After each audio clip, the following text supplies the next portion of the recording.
अस्सलाम वालेकुम नाज़रीन, आज की इस वीडियो में एक ऐसी कौम की कहानी बयान करेंगे जिसे अल्लाह ने बेशुमार नेमतों से नवाजा, लेकिन इनकी नाफरमानी और तकब्बर की वजह से इन्हें हलाक कर दिया गया। जी नाज़रीन, यह कौम आद की कहानी जो हमें अल्लाह की अतात और शुक्रगुजारी का सबक देती है। नाज़रीन, कौम आद का जिक्र कुरान पाक में कई मुकामात पर आया है। ये लोग अहकाफ के इलाके में रहते थे जो जनूबी अरब में वाक़या था। इनका शहर इरम बहुत शानदार था, जिसे सतूनों वाला शहर कहा जाता था। अल्लाह ने इन्हें ताकतवर जिस्म, ज़रख़ेज़ ज़मीन और बेशुमार वसाइल अता किए। वो अजीम शान इमारतें तामीर करते और बड़ी तरक्की याफ्ता कौम थी, लेकिन इन तमाम नेमतों के बावजूद वो नाशुक्री करने लगे और बुतों की इबादत शुरू कर दी। कौम आद अल्लाह की इबादत छोड़कर बुतों की पूजा करने लगे और अपने आप को सबसे ज्यादा ताकतवर और अक्लमंद समझने लगे। इनका तकब्बुर इतना बढ़ गया कि वो कमजोरों को दबाने लगे और जरूरतमंदों का ख्याल ना रखते। अल्लाह ने अपनी रहमत से इन्हें सीधा रास्ता दिखाने के लिए हजरत हूद अलैहिस्सलाम को भेजा। हजरत हूद अलैहिस्सलाम ने इन्हें नसीहत की कि वो बुत परस्ती छोड़ दें और सिर्फ अल्लाह की इबादत करें। उन्होंने कौम को इन नेमतों की याद दिलाई जो अल्लाह ने इन्हें दी थी और अल्लाह की नाफरमानी के अंजाम से खबरदार किया। नाज़रीन, कौम आद ने हजरत हूद अलैहिस्सलाम की बातों को सुनने की बजाय उनका मजाक उड़ाया और उन्होंने कहा, हमसे ज्यादा ताकतवर कौन है। इनके तकब्बर ने इन्हें ये भुला दिया कि सबसे ज्यादा ताकतवर सिर्फ अल्लाह की जात है। हजरत हूद अलैहिस्सलाम ने बड़े सब्र से इन्हें बार बार समझाया, लेकिन वो अपनी हट धर्मी पर कायम रहे और हजरत हूद अलैहिस्सलाम को धमकियां देने लगे। नाज़रीन, जब कौम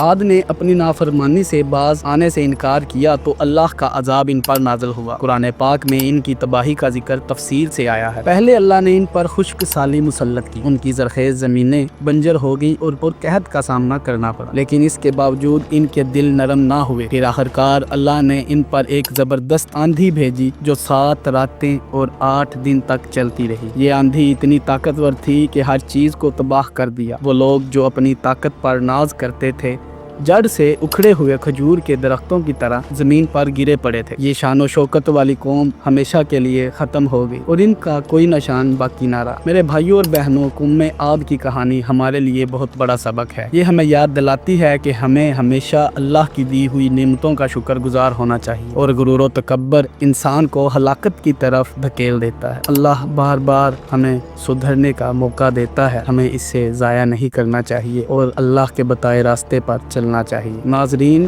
कौम आद की कहानी से हमें ये सबक मिलता है कि इनकी गलतियों को ना दोहराते हुए अल्लाह की इबादत और अहकामात पर अमल कर। अल्लाह हमें गुरूर और गुमराही से बचाए और सिराते मुस्तकीम पर कायम रखे। जज़ाकल्लाहु खैरा। अस्सलामु अलैकुम व रहमतुल्लाहि व बरकातहू। नाज़रीन, अगर ये वीडियो आपको अच्छी लगी हो तो लाइक ज़रूर कीजिएगा और अगर आप चैनल पर नए हैं तो सब्सक्राइब कर लें, साथ बने बेल आइकन को भी प्रेस कर लें और कमेंट सेक्शन में अपनी राय का इजहार ज़रूर कीजिएगा।